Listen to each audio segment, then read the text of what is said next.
এভাবে যখন গরুর মাংস রান্না করি তখন বাসার সবাই অনেক বেশি পছন্দ করে। আর কালারটা যদি হয় অনেক সুন্দর, আকর্ষণীয়, খিদেটা এমনিতেই লেগে যায়। আসসালামু আলাইকুম এভরিওয়ান, সবাই কেমন আছেন? আজকে একটি নতুন ভিডিও নিয়ে চলে আসলাম। রমজান মাস, সেহরির জন্য আর রাতের জন্য মাংস রান্না করলাম। আশা করছি আজকের রেসিপিটি আপনাদের কাছে অনেক ভালো লাগবে। সহজভাবে রেসিপিটি করার চেষ্টা করেছি। চলুন দেখে নিই আজকে রেসিপিটি কিভাবে আমি এত সুন্দর মজাদার এই মাংসটি রান্না করেছি। মাংস রান্না করার জন্য আমি 2 কেজি পরিমাণ গরুর মাংস নিয়েছি। কেটে ধুয়ে পরিষ্কার করে নিয়েছি। আর সবগুলো সাইজ একই রকম ছিল।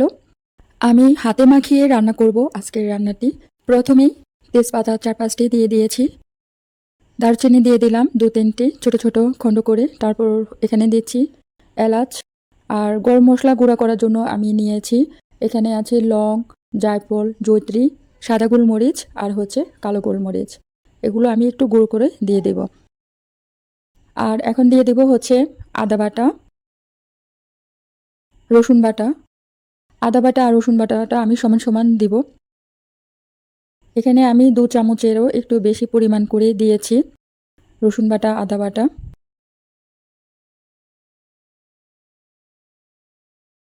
এখন দিয়ে দিচ্ছি পেঁয়াজ কুচি, কাঁচামরিচ।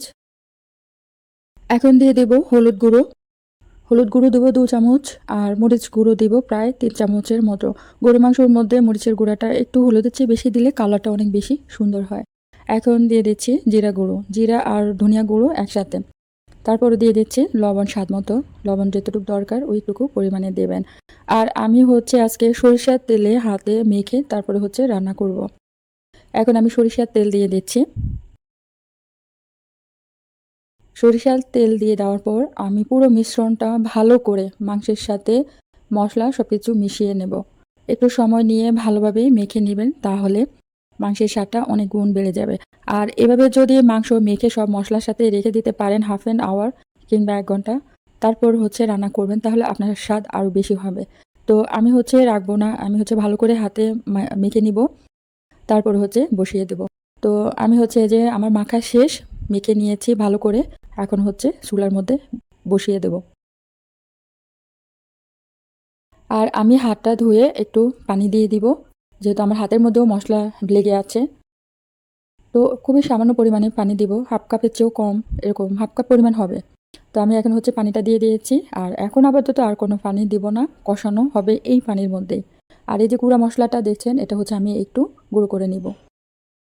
তারপর হচ্ছে মাংসের উপর দিয়ে দিব।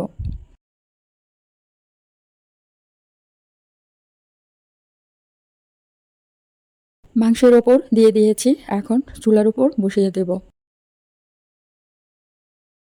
হাই হিটে প্রথম 5 থেকে 6 মিনিট রান্না করে নিব। এখন হচ্ছে আমি ঢাকনা দিয়ে ঢেকে 5 থেকে 6 মিনিট রান্না করে নিচ্ছি ভালো করে। যখন বলক আসবে তারপর হচ্ছে আমি নেড়ে চেড়ে দেব। ঢাকনা দিয়ে দিলাম। ঢাকনা খুলে এই তো ভালো করে কষানো প্রায় অনেকটাই হয়ে গিয়েছে। তো আমি হচ্ছে নেড়ে চেড়ে দিচ্ছি। কালারটা অনেক সুন্দর এসেছে।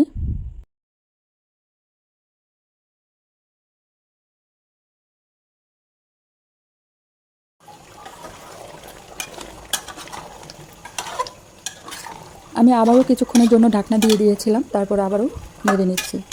তো ভালোভাবে যখন কষানো হয়ে যাবে, তারপর এখানে আমি আলু দিয়ে দেব।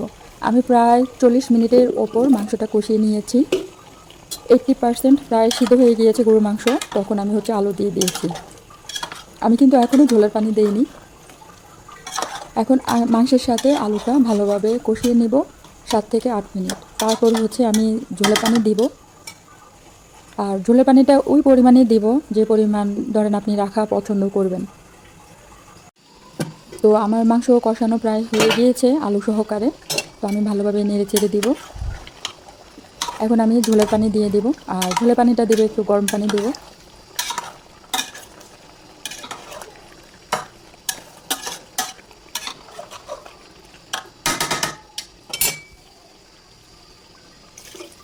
আমি গরম পানিটা দিয়ে দিচ্ছি। আমি যে পরিমাণ ঝোল পছন্দ করব ওই পরিমাণে আমি ঝোলের পানিটা দিয়ে দিয়েছি।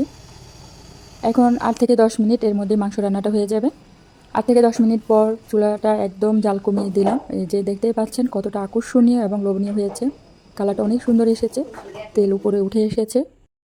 এখন চুলাটা বন্ধ করে দিলাম, তুলে রাখলাম। এখন ভোর রাতের জন্য কিছুটা বেড়ে রেখে দিব, আর বাকিটা রাতে খাওয়া হবে। কালারটা দেখেই অনেক লোভনীয়, আকর্ষণীয় লাগছে, খেতে ইচ্ছে করছে, তাই তো। তো আমি বেড়ে নিচ্ছি। এটা দেখতে যতটা না লোভনীয় হয়েছে, খেতেও তার চেয়ে অনেক বেশি মজার হয়েছে। আমি কিন্তু তেমন একটা ওভার মশলা দেইনি, একদম কম মশলায় রান্নাটা করেছি। আশা করছি আজকের রেসিপিটি আপনাদের সবার কাছে ভালো লেগেছে। ভালো লাগলে লাইক করতে পারেন, শেয়ার করতে পারেন, সাবস্ক্রাইব করে আমার চ্যানেলের পাশে থাকতে পারেন। আর নিত্য নতুন রেসিপি পাওয়ার জন্য আমার পাশে থাকবেন। অনেক সুন্দর সুন্দর ভালো ভালো রেসিপি শেয়ার করব মাঝে মাঝে। সবাইকে রমাদান কারিমের শুভেচ্ছা। সবাই ভালো থাকবেন। আল্লাহ হাফেজ। আজকের মতো এই পর্যন্ত।